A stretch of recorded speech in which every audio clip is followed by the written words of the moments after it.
So today we are going to discuss the strategy of China regarding India. Then again we discuss the Chinese debt trap जो सुना बहुतों ने है, but I think इस class के बाद सबको क्लियर हो जाएगा ये है क्या। सबसे पहले ये इम्पोर्टेंट है कि चाइना इतना ज्यादा इंडियन ओशन में स्ट्रेटेजिकली क्यों आना चाहता है।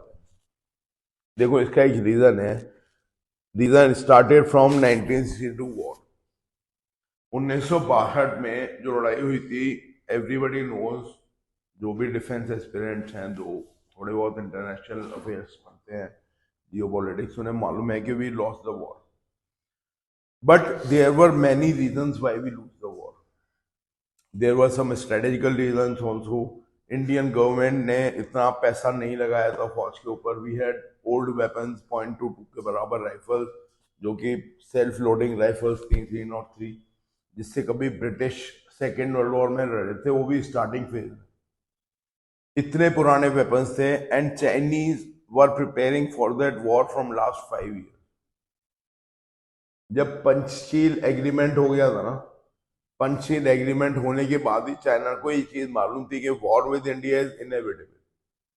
As soon as China captured Tibet, तो just to secure their side और इंडियंस को भटकाने के लिए उन्होंने पंचशील एग्रीमेंट किया कि we will not interfere with the integrity of the boundaries and we will not interfere in the internal affairs। ये 5 पॉइंट थे Panchsheel. India strictly followed it, लेकिन चाइना डिड नॉट। अब एक सीधी सी बात है यार, एक कंट्री 62 के वॉर के लिए 58 से तैयारी कर रहा है। 58 से तैयारी क्यों कर रहा था? क्योंकि पंचशील के बाद एक चीज हुई थी। पहले तो नेहरू ने एक्सेप्ट कर लिया Chinese invasion on Tibet, right, accept कर लिया। उसके बाद नेहरू जी को लगा कि यार ये जो मैंने डिसीजन लिया है दैट इज नॉट गुड। तो नेहरू ने उसके बाद दलाई लामा को एज ए पॉलिटिकल वो भी दे दी, शरणार्थी की तरह वो आए, तो रिफ्यूज भी दे दी। और रिफ्यूज के साथ साथ गवर्नमेंट इन एग्जाइल, यानी कि ऑलरेडी तिब्बत की गवर्नमेंट है जो इंडिया में एग्जाइल में चल रही है, वो भी जगह भी दे दी हिमाचल प्रदेश में, धर्मशाला में। अब ये जो दो चीजें थी, these were very offending for Mao Zedong. Mao Zedong को कल हमने खूब डिस्कस किया है। माओ Zedong was very high headed person. वो अपने से ऊपर तो स्टैलिन को भी नहीं समझता था। आप मानोगे नहीं, in 1968 if I am not wrong, तो there was a mishap where China claimed a part of Russia. उन्होंने बोल दिया हमारा एरिया है। तो ऐसा भी हुआ था कि रशिया ने न्यूक्लियर मिसाइल लगा दी थी चाइना के ऊपर कि ठीक है भैया अब आ जाओ न्यूक्लियर वॉर, और दोनों कम्युनिस्ट कंट्रीज हैं उसके बावजूद भी। तो माओ Zedong was very high headed, तो उसने 58 में ही सोच लिया था, ये भी शरणार्थी वाली काउंट हुआ था, that we are going to attack India. एक जनरल भगत रिपोर्ट है, अभी नेट पे मिल जाएगी आपको, ढूंढोगे तो। जनरल भगत का नाम तो सुना ही होगा, है ना? भगत चीफ ऑफ आर्मी स्टाफ थे।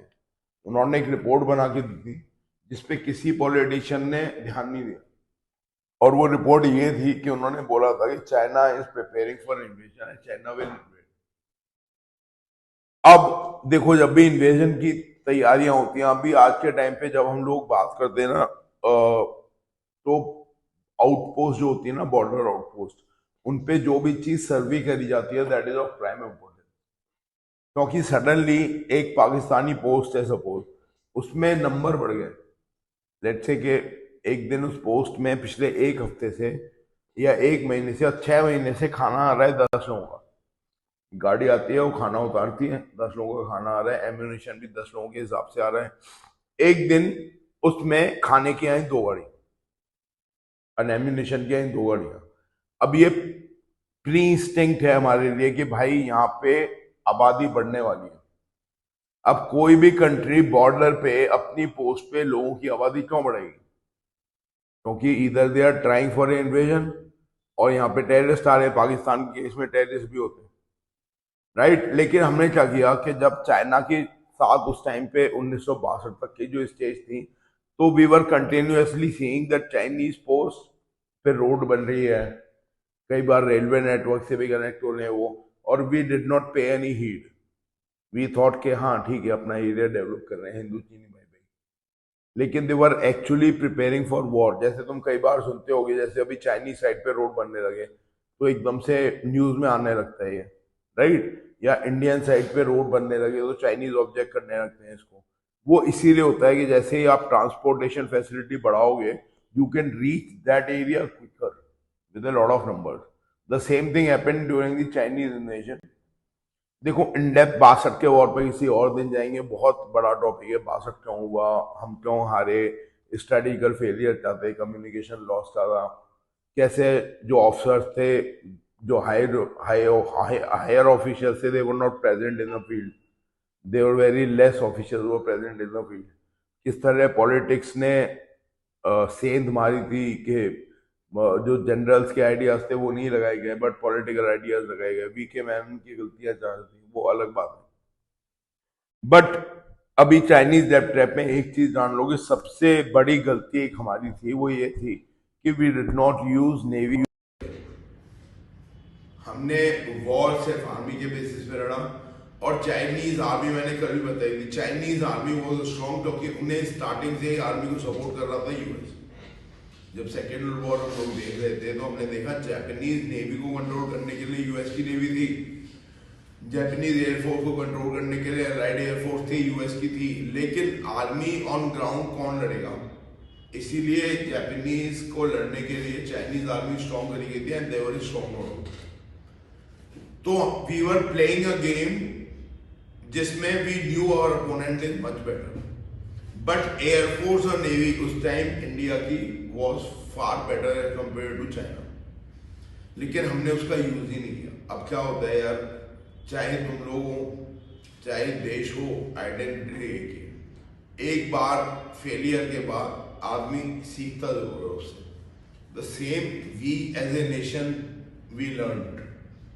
अब हुआ क्या, ये मैं तुम्हें क्यों बता रहा हूं। अब एक दूसरा वॉर हुआ 62 के बाद 65 में, ऑपरेशन जिब्राल्टर पाकिस्तान ने शुरू किया। पाकिस्तान ने सोचा ये तो हारे हुए हैं, अब इन्हें हरा दो। सिर्फ ये चीज़ें नहीं थी, कुछ इंटरनल चीज़ें ये थी कि पाकिस्तान ने प्लान बनाया था कि हम लोग अटैक करेंगे वेस्टर्न साइड से, और चाइना को साथ दे लो, वो अटैक करेगा ईस्टर्न साइड से, और इंडिया को निपटा लो। This was a complete plan.